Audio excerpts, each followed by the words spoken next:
Hello friend, स्वागत है आपका हमारे यूट्यूब चैनल नवोदय क्लासेज 2020 में।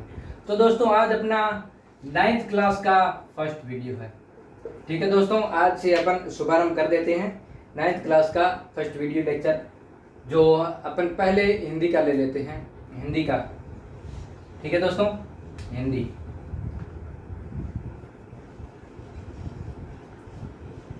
आप सभी को अच्छे से दिखाई दे रहा होगा। हिंदी में दोस्तों आपको मैंने बता दिया है सिलेबस अपना।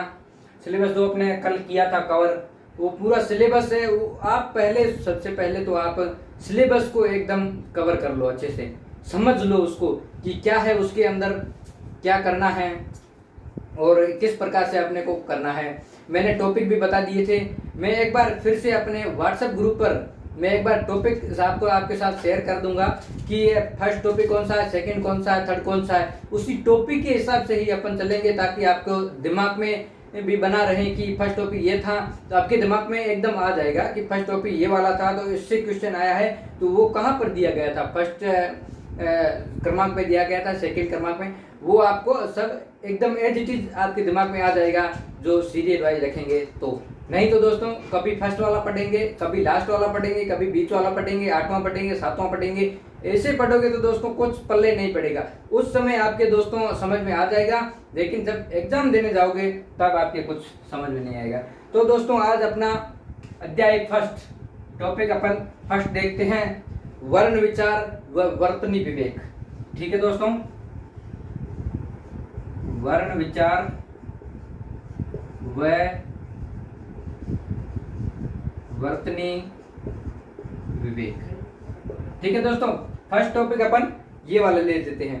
अब सबसे पहले अपन क्या देखेंगे, ये वाला तो अपना टॉपिक हो गया दोस्तों। आप लिखना चाहो तो अपनी नोटबुक साथ में रखें और पेन भी साथ में रखे, आप लिख सकते हैं। ठीक है दोस्तों, आगे अपन शुरुआत करते हैं इसकी।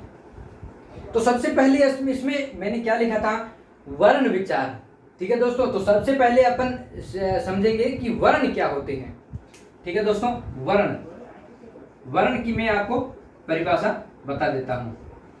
ठीक है, वर्ण दोस्तों भाषा की वह सबसे छोटी से छोटी इकाई जिसके और टुकड़े न किए जा सके। भाषा की वह छोटी से छोटी इकाई जिसके और टुकड़े न किए जा सके। ठीक है दोस्तों, वो वर्ण कहलाते हैं। दोस्तों, मेरी राइटिंग थोड़ी सही से नहीं जम रही है, क्योंकि दोस्तों मैंने कभी बोर्ड पर लिखा नहीं, आज लिख रहा हूं। तो कोई दिक्कत नहीं, फास्ट लिख रहा हूं, कोई दिक्कत नहीं, आपको समझ में आ जाएगा। मैं अच्छे से एकदम पूरा क्लियर कट में आपको समझाऊंगा। ठीक है दोस्तों, वर्ण कहलाते हैं। ठीक है, वर्ण भाषा का आधार होते हैं। ठीक है दोस्तों, जिनसे शब्दों की रचना होती है। वर्ण अपन देखें तो कुछ भी ले सकते हैं अपन, क ख ग, कुछ भी ले सकते हैं, का। ये दोस्तों वर्ण हो जाते हैं। ठीक है दोस्तों, एक एक वर्ण को मिलाकर शब्द की रचना होती है। जैसे मैं उदाहरण के तौर पर आपको समझाता हूं। ये दोस्तों आपने पहले भी पढ़ चुके होंगे, आपको मेरे हिसाब से समझ में तो आ रहा होगा। सबसे पहले अपन वर्ण आपको देख लिया, विचार, वर्णों पर विचार कैसे करें। ठीक है दोस्तों, तो सबसे पहले एग्जांपल लेते हैं। एग्जांपल क्या ले दोस्तों, किसान। ठीक है, सबसे पहले अपन मैं दोस्तों ये बता रहा हूं आपको कि जो वर्ण होते हैं उनको, वो शब्दों के, भाषा का आधार होते हैं, उनसे शब्दों की रचना होती है। जैसे किसान है, तो किसान को किस प्रकार से लिखेंगे, क हो गया। क को आगे किस प्रकार से अपन संधि करेंगे इसके साथ, क धन ई, क ई। जिससे क्या बन गया, की, क, ई, क और ई, की। ये छोटा ई लिखा है मैंने, छोटा वाला, तो क ई छोटा की हो जाएगा, ठीक है, की हो गया। इसको फिर प्लस करेंगे स हो गया यहाँ पर स, ठीक है दोस्तों। इसको फिर सा करेंगे, सा करने के लिए अपने को क्या करना पड़ेगा, फिर आ करना पड़ेगा, आ, ठीक है, तो ये सा हो गया, ठीक है, सा।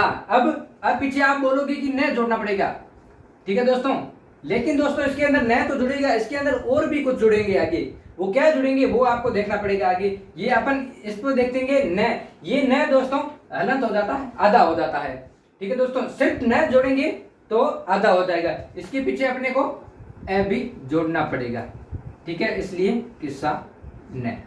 ये दोस्तों अपना एग्जाम्पल हो गया, ठीक है। अब ये देखना है कि ये दोस्तों वर्ण थे, ये 1 2 3 4 5 और 6 वर्ण थे, 6 वर्णों को मिलाकर शब्द की रचना हुई, इसी को अपन भाषा कहते हैं। ये अपन इस प्रकार का अपन किसान लिखकर कहीं पर दिखाएंगे तो वो बोलेंगे, अपन बोलेंगे ये कौन सी भाषा है, तो वो कहेंगे हिंदी, ये दोस्तों हिंदी भाषा है। तो इससे पहले वर्ण को देखा आपने, वर्ण से फिर ये शब्द बन गए, शब्दों से लेकर भाषा की रचना हो गई, ठीक है दोस्तों। उसी प्रकार से आगे अपन देखेंगे, वर्ण तो ये हो गए। अब आगे देखेंगे अपन वर्णों की माला, वर्णमाला, वर्णों की माला मतलब वर्णमाला, वर्णों की माला, वर्णमाला आपको पता ही होगा वर्णमाला किसे कहते हैं, अ आ ई क का की ख ग ड, ये होता है वर्णमाला।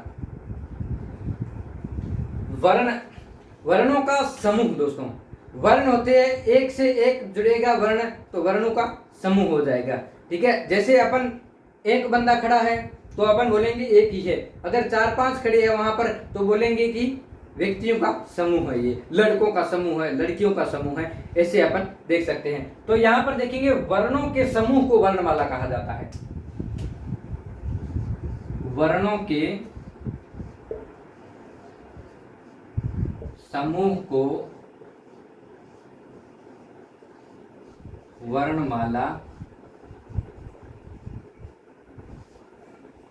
कहा जाता है, वर्णों के समूह को वर्णमाला कहा जाता है। अन्य शब्दों में देखें, ये तो एक शब्द हो गया, वर्णों के समूह को वर्णमाला कहा जाता है, ये तो सिंपल हो गया, वर्णों के समूह को, ठीक है दोस्तों। किसी में ऐसा होता है कि किसी भाषा में वर्णों के व्यवस्थित समूह को, व्यवस्थित समूह क्या होता है दोस्तों, एक मैं शब्द लिखता हूं, व्यवस्थित समूह, समूह को,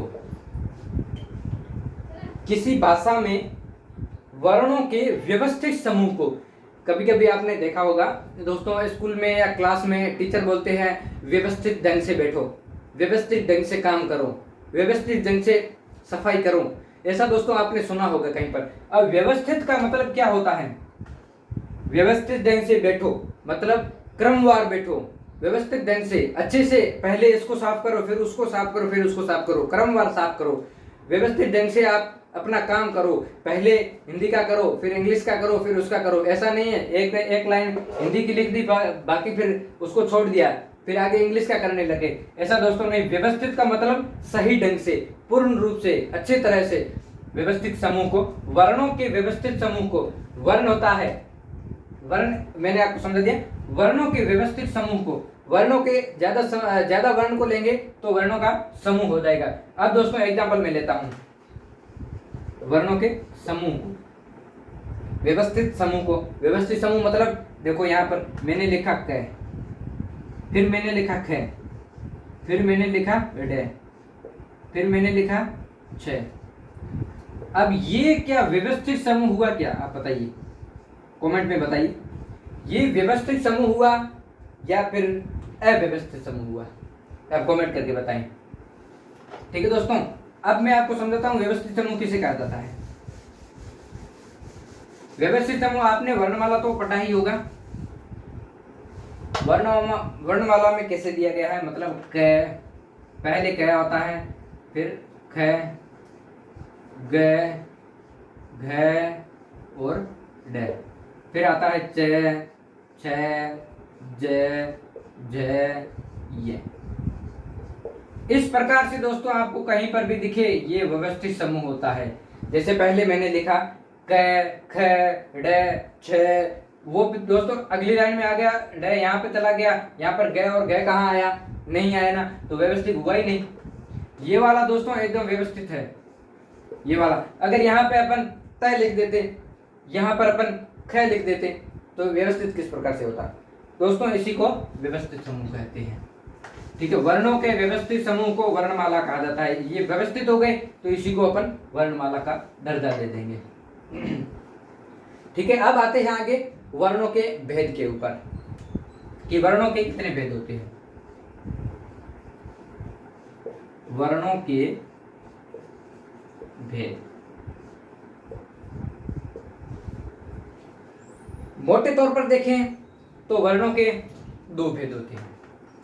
भेद भी बोल सकते हो आप, प्रकार भी बोल सकते हो कि वर्णों के कितने प्रकार हो सकते हैं, ऐसा भी क्वेश्चन आपके आ सकता है। कई बार क्या सोचते हैं कि लड़के होते हैं वो करते हैं वर्णों के भेद पढ़ते हैं। यहाँ पे मैंने पढ़ा है, मैं अगर प्रकार आपको नहीं बताता तो कोई दिक्कत नहीं होता, मैं तो भेद ही बताता, आप भेद ही समझते।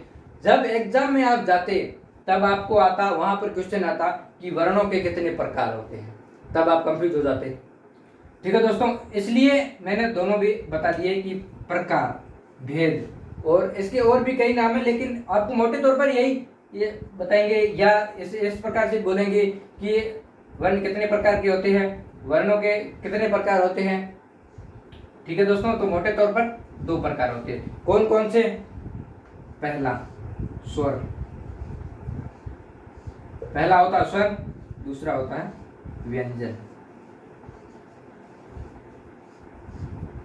स्वर और व्यंजन, इसमें भी अपन अलग अलग डिवाइड करेंगे। स्वर भी कितने प्रकार के होते हैं, व्यंजन कितने प्रकार के होते हैं, ये भी अलग अलग प्रकार के दोस्तों होते हैं। तो अपन को पहले स्वर ले लेते हैं, स्वर क्या होते हैं।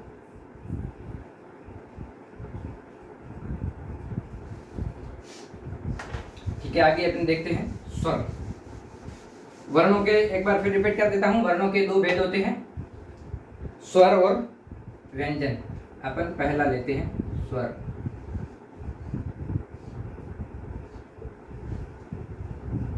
स्वर, स्वर क्या होते हैं? जिन वर्णों के उच्चारण में किसी वर्ण की सहायता नहीं लेनी पड़ती तथा जिसके उच्चारण बिना स्काउट के बाहर निकलते हों, उन्हें स्वर कहते हैं।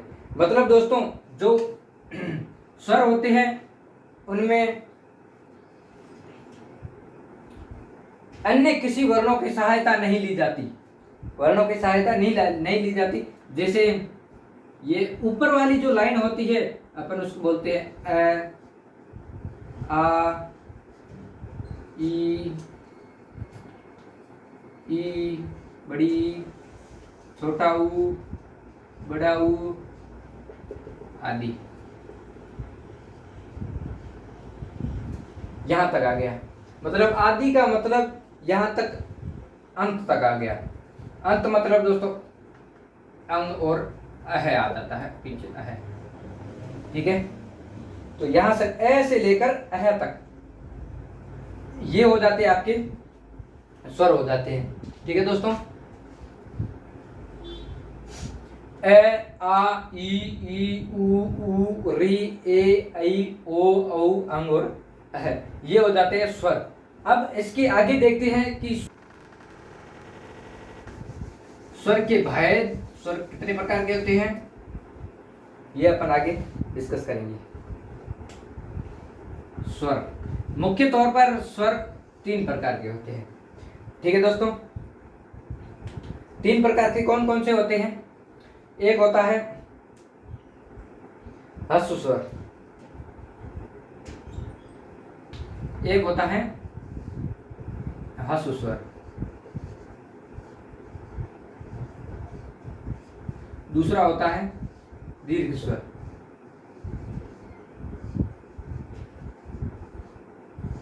दीर्घ स्वर। और तीसरा होता है ग्लुप्त स्वर।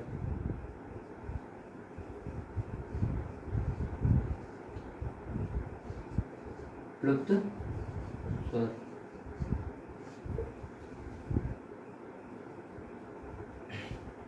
अब इसको भी अपन अलग अलग प्रकार डिवाइड करेंगे कि ये मैं मिटा दे रहा हूं, आपने लिख लिया होगा, शायद देख लिया होगा, ह्रस्व स्वर, दीर्घ स्वर और क्लुप्त स्वर। ठीक है, अब इसको मैं बता देता हूं। आगे अपन देखेंगे ह्रस्व स्वर क्या होता है। ठीक है दोस्तों, ह्रस्व स्वर। ह्रस्व स्वर क्या होते हैं? जो वर्ण होते हैं, जिन वर्णों के उच्चारण में, मतलब उच्चारण का मतलब बोलना होता है। ठीक है दोस्तों, जिन वर्णों के उच्चारण में कम समय लगता हो, कम समय लगता हो, बहुत कम समय लगता हो, जो ह्रस्व स्वर कहलाते हैं। ठीक है, जैसे उदाहरण लेता हूं, ए में कम समय लगता है, आ में ज्यादा समय लगता है। ई, छोटी ई, बड़ी ई, इनमें भी कम समय लगता है। जिनमें मैं वैसे बताता हूं जिसमें कम समय लगता हो।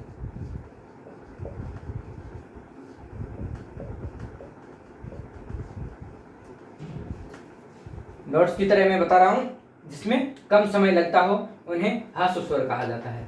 जैसे एग्जाम्पल, ए, ई, उ। ठीक है, और इसके अलावा और भी दे सकते हैं, री। ये आप देखिए, अ, ई, उ, री, ये दोस्तों छोटे छोटे हो गए, इसमें कम समय लगता है। जैसे अपन दीर्घ स्वर बोले, ई, आ, ए, ओ, बड़ा बड़ा जाता है, कम समय लगता नहीं है, इसलिए इसमें कम समय लगता है, ए, ई, उ और री। ये दोस्तों ह्रस्व स्वर हो गए। अब आगे आते हैं दीर्घ स्वर।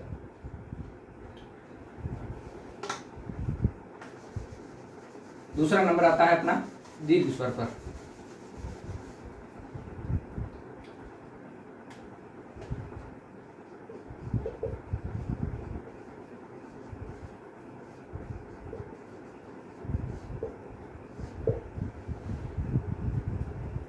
जिन वर्णों के उच्चारण में ह्रस्व स्वर से अधिक समय लगता है, जैसे ह्रस्व स्वर में कम समय लगा, ह्रस्व स्वर की तुलना में ज्यादा समय लगता है।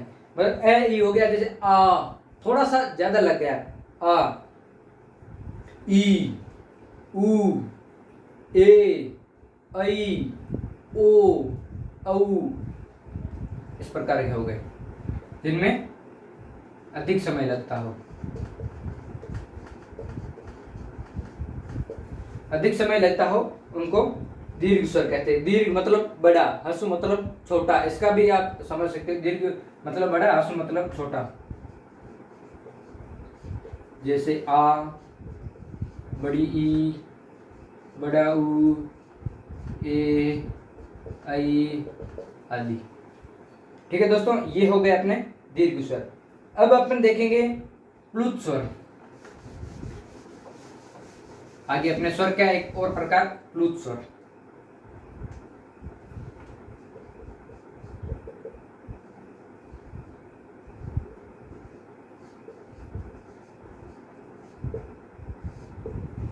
ठीक है, प्लुत स्वर क्या होते हैं? जिन वर्णों के उच्चारण में दीर्घ से भी अधिक समय लगता है। जैसे ह्रस्व में बहुत कम समय लगता था, उसके बाद दीर्घ आया, दीर्घ में थोड़ा सा अधिक समय लगा, ह्रस्व स्वर की तुलना में थोड़ा सा अधिक। और प्लुत स्वर में देखा तो दीर्घ स्वर से भी थोड़ा ज्यादा समय लगता है, उसे अपन प्लुत स्वर कह लेते हैं। ठीक है, इनका प्रयोग प्राय किसी को पुकारने के लिए किया जाता है। किसी को पुकारने के लिए अपन जोर से आवाज लगाते हैं, ओए, हे, हु, ऐसे ऐसे अपन आवाज लगाते हैं, उसमें ज्यादा समय लगता है। ठीक है, तो उस प्रकार के अपन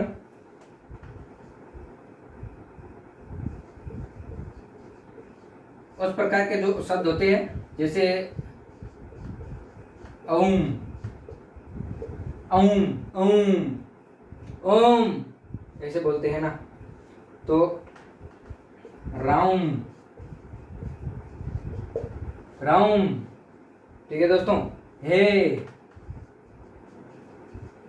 आदि। दोस्तों आपको समझ में तो आ रहा होगा अच्छे से। तो ये होता है प्लुत स्वर वाला। ठीक है, अब अपन आगे देखेंगे कि स्वरों की मात्राएं, क्या क्या मात्राएं होती है, स्वर होते हैं उनकी क्या क्या मात्राएं होती है। ठीक है, जब शब्दों की शुरुआत स्वर से होती है तो उन्हें मूल रूप में लिखा जाता है। जब शब्दों की शुरुआत स्वर से होती है, स्वर मतलब ई से शुरू होती है, तो उन्हें मूल रूप में लिखा जाता है। व्यंजन के साथ इनका प्रयोग मूल रूप में न होकर मात्रा के रूप में प्रयोग किया जाता है। मतलब सबसे पहले अगर ए आ जाए, कोई वह हो गया अनार, अनार में पहले स्वर आ गया। ठीक है, और दूसरा देखिए अपन कांटा। ठीक है, कांटा क आ गया तो आ ऊपर चला गया, आ की मात्रा आ गई, का आ गया। ठीक है, तो उसको बाद में मूल रूप में नहीं लिखा जाता है। ठीक है दोस्तों, मूल रूप में नहीं लिखा जाकर मात्रा लगाई जाती है इसकी। तो इसकी मात्राएं अपन देखेंगे किस प्रकार की मात्रा होती है। जैसे ए की मात्रा दोस्तों एक ही होती नहीं होती है। ए की मात्रा ए हो गया, इसकी कोई मात्रा नहीं है। ठीक है, अगर ए से बनाकर आ बनाएंगे तो इसकी एक और मात्रा जुड़ जाएगी। ए यहाँ पर आएगा तो एक मात्रा यहाँ पर आ जाएगी आ की। अब इसकी ई की मात्रा देखें तो छोटी ई आती है, छोटी ई की मात्रा इस प्रकार से हो जाती है। ठीक है, छोटा कुछ भी लिखे तो इस प्रकार की मात्रा हो जाती है। ठीक है, अब बड़ा देखें तो बड़ी की मात्रा इस प्रकार से हो जाती है, बड़ी ई। ए की कोई मात्रा नहीं होती है, आ की मात्रा ये हो जाती है, छोटी ई की मात्रा, फिर बड़ी ई की मात्रा। फिर दोस्तों ऊ की मात्रा देखें तो ऊ की मात्रा छोटा ऊ इस प्रकार से आ जाता है। ठीक है, छोटा ऊ इस प्रकार से आ जाता है और बड़ा ऊ इस प्रकार से आ जाता है। ठीक है, फिर आता है ए।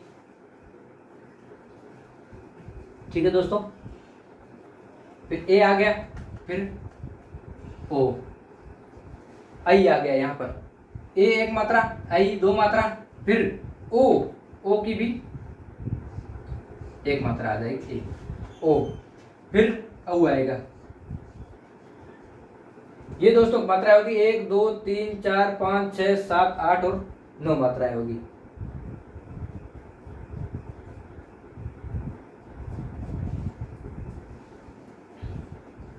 और एक दोस्तों यहाँ पर बीच में छूट गया, री की मात्रा दोस्तों छूट गई। री की मात्रा दोस्तों इस प्रकार से होती है। री की मात्रा यहाँ पर, री की मात्रा में यहाँ पर बना देता हूँ, ये री की मात्रा हो जाती है।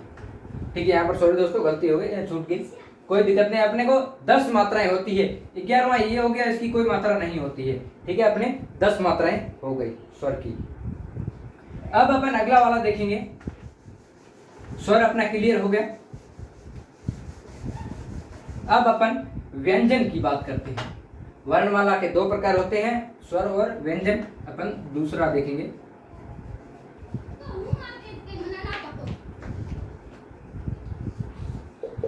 ये हो गया व्यंजन।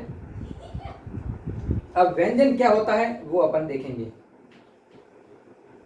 जिन वर्णों के उच्चारण में स्वतंत्र रूप से स्वरों की मदद लेनी पड़ती है, वे वर्ण जिनमें स्वरों की मदद लेनी पड़ती है स्वतंत्र रूप से, तथा जिनका उच्चारण स्वतंत्र रूप से नहीं किया जा सकता। मतलब स्वरों की मदद तो लेनी पड़ती है स्वतंत्र रूप से, मतलब स्वर को इसके अंदर मिलाना तो पड़ता है, लेकिन उसको मूल रूप में नहीं लिखा जाता है। जैसे ए लिखा हुआ है तो ए, व्यन ज ए न, ए यहाँ ए कहाँ पर आपको मूल रूप यहाँ पे नहीं दिखाई दे रहा है। यहाँ पर ज के साथ ए है, न के साथ ए है, लेकिन ए दिखाई नहीं दे रहा, आपने मूल रूप नहीं दिखाई दे रहा है इसका, इसलिए हो गया। ठीक है, उन्हें व्यंजन कहते हैं। जैसे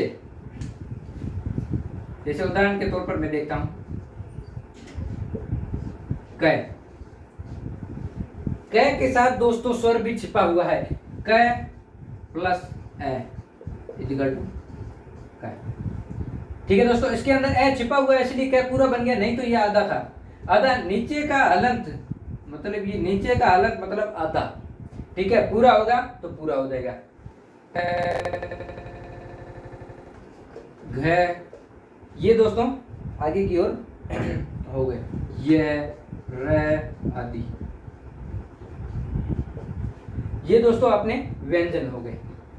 ठीक है दोस्तों, आपको समझ में आ गया होगा। स्वरों की स्वतंत्र रूप से मदद ली जाती है, लेकिन उनका मूल रूप नहीं दिखाया जाता है, मूल रूप पे न होकर स्वतंत्र रूप पे किया जाता है। व्यंजन के निम्न आधार पर भेद होते हैं, जैसे उच्चारण के आधार पर, श्वास की मात्रा के आधार पर आदि होते हैं। ठीक है दोस्तों, अब निम्न प्रकार के होते हैं, मतलब एक होता है दोस्तों उच्चारण के आधार पर।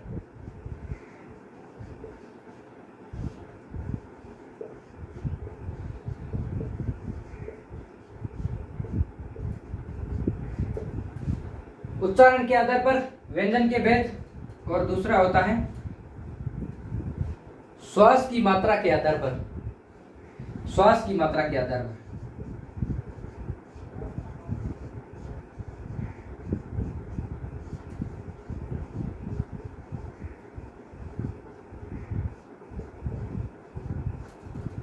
श्वास की मात्रा के आधार पर। उच्चारण के आधार पर मतलब दोस्तों जिससे अपन उच्चारण करते हैं, उच्चारण मतलब अपन बोलते हैं। ठीक है दोस्तों, वो किस प्रकार से बोलते हैं वो अपन पहले देखते हैं। उच्चारण के आधार पर कितने प्रकार के होते हैं, दूसरा वाला बाद में देख लेंगे। उच्चारण के आधार पर कितने प्रकार के होते हैं, 3 प्रकार के। ठीक है, उच्चारण के आधार पर 3। पहला होता है दोस्तों स्पर्श व्यंजन।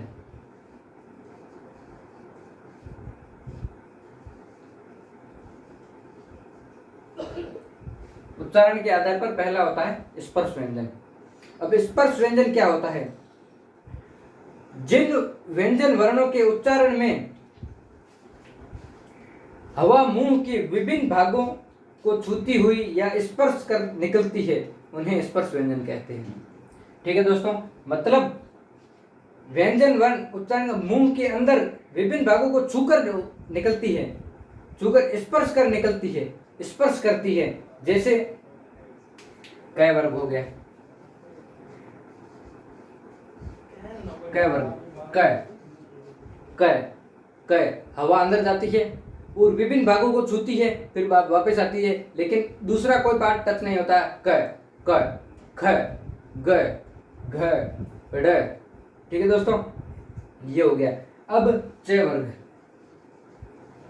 च च छ ज झ, मुंह के अंदर जाकर हवा बाहर आ जाती है, उसको बोलते हैं।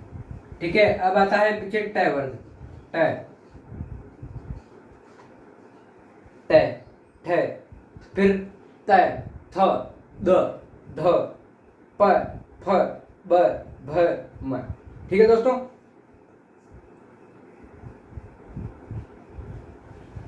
इसमें जो अंतिम वर्ण होता है एक ट वर्ग, एक त वर्ग और प वर्ग, ये दोस्तों 5 वर्ग होते हैं। ठीक है दोस्तों, इनमें से जो अंतिम वर्ण होता है जैसे क ख ग घ ड, ड हो गया अंतिम वर्ण। यहाँ पर च वर्ग में न, ट वर्ग न, म, एक मिनट होना, ये अण हो जाता है, न न या म। ये दोस्तों 5 अक्षर होते हैं अंतिम वाले, इसको पंचमाक्षर बोलते हैं। पंचमाक्षर भी इनको बोला जाता है। अब आगे आता है दूसरे नंबर वाला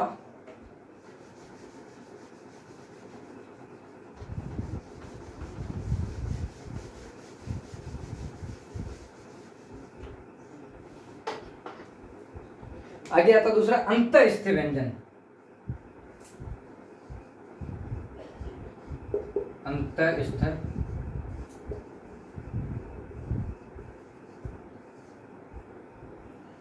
अंतःस्थ व्यंजन ये क्या होता है दोस्तों?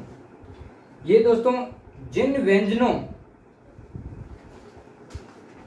व्यंजनों का उच्चारण करते समय जीभ मुंह के किसी भी भाग में पूरी स्पर्श नहीं करती है, जीभ किसी भाग में पूरा स्पर्श नहीं करती है और न ही स्वरों के समान स्वतंत्र रूप से बाहर निकलती है, उन्हें अंतःस्थ व्यंजन कहा जाता है। इनका उच्चारण स्वर एवं व्यंजन के बीच का होता है। इनकी संख्या 4 है। 4 है मतलब कौन कौन सी है संख्या 4? मतलब उनके अलावा होता है य, र, ल और व। ठीक है दोस्तों, ये इनकी संख्या 4 होती है। व को दंतोष्ठ व्यंजन भी कहा जाता है क्योंकि व दांत से टच होकर बाहर आता है। दंतोष्ठ व्यंजन भी कहा जाता है क्योंकि इसके उच्चारण में दांत और होठों का परस्पर स्पर्श होता है। व और दांत और होठ टच हो जाते हैं, इसलिए व को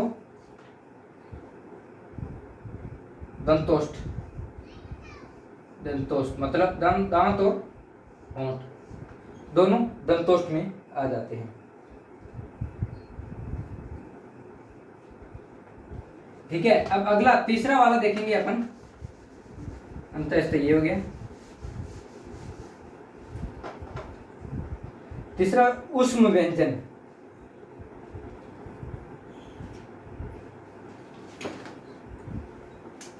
ऊष्म व्यंजन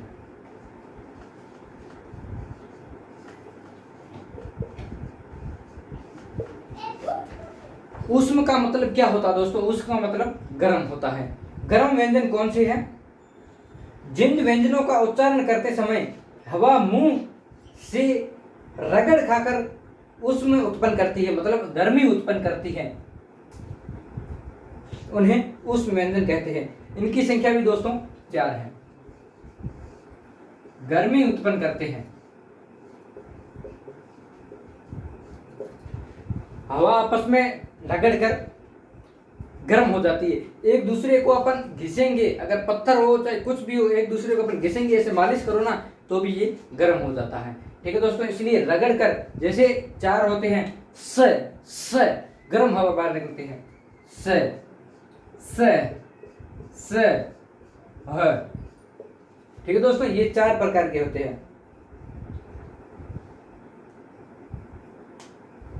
ये स और है, ये देख आप गौर भी कर सकते हो, आप अपने हिसाब से भी बोल कर देखिए, ये एकदम उसमें मतलब गर्मी पैदा करते हैं। तो ये हो गए ऊष्म व्यंजन।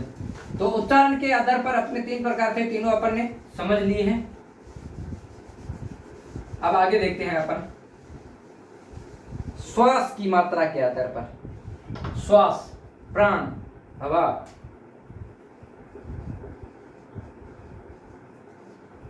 श्वास की मात्रा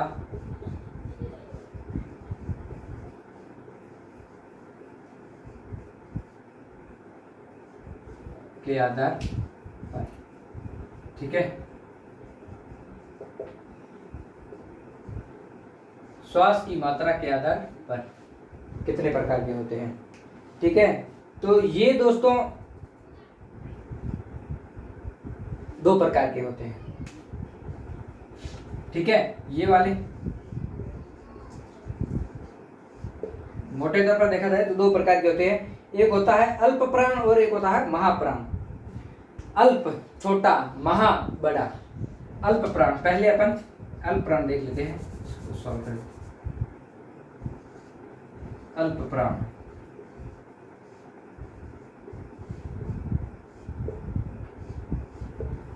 देखो दोस्तों अल्प प्राण क्या होते हैं। ठीक है दोस्तों, पहले ये समझ लेते हैं। जिन व्यंजनों के उच्चारण में श्वास बहुत कम निकलती है, श्वास वायु कम निकलती है, उन्हें अल्प प्राण व्यंजन कहते हैं। ठीक है, जिसमें अपन उच्चारण करते हैं उसमें हवा कम निकलती है, जैसे क, ख, ग, ये हो क, च, त, ट, प, ये हो गया ना। इसमें दोस्तों कम निकलती है। प्रत्येक वर्ग का पहला, तीसरा और पांचवा वर्ण अल्प प्राण होता है। पहला, तीसरा और पांचवा। जैसे अल्प प्राण कौन सा होता है? पहला, तीसरा और पांचवा। क, ख को यहाँ दूसरे में छोड़ दिया, ग, घ को यहाँ पे छोड़ दिया, द। ठीक है, ये अल्प प्राण हो गया, ये अल्प प्राण हो गया, ये अल्प प्राण हो गया। अब बाकी बचा कौन सा? ख वाला। यहां बाकी क्या बचा? ख और यहां बचा घ, ख और घ बचा। ये दो बचे, ये तो तीनों अल्प प्राण हो गए, तो बाकी ये दोनों क्या बचे? ये महाप्राण हो गए।